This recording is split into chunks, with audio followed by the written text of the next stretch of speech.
গত মাসে সাফারি পার্কে বন্যপ্রাণী লেমুর চুরির ঘটনায় তদন্ত শুরু হয়েছে। তবে তদন্তে ক্রাইম এক্সপার্ট যুক্ত করা উচিত বলে মন্তব্য করেছেন পরিবেশ, বন ও জলবায়ু পরিবর্তন মন্ত্রণালয় এবং পানি সম্পদ মন্ত্রণালয়ের উপদেষ্টা সৈয়দা রিজওয়ানা হাসান।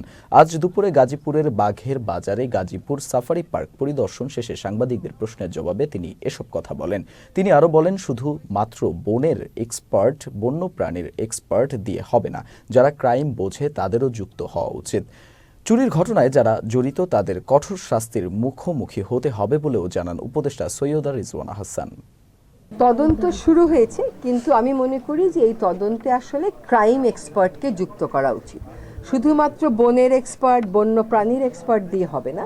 এখানে যারা ক্রাইম বোঝে তাদেরও যুক্ত হওয়া উচিত। এবং যখন মামলা করা হয় 23 তারিখে, মামলা নেওয়া হয় 12 তারিখে, সেখানে যে নিল না সেটাও একটা বিষয়।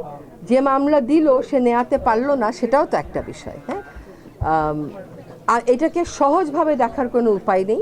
এটা অবশ্যই it's a crime against the park, it's a crime against the species.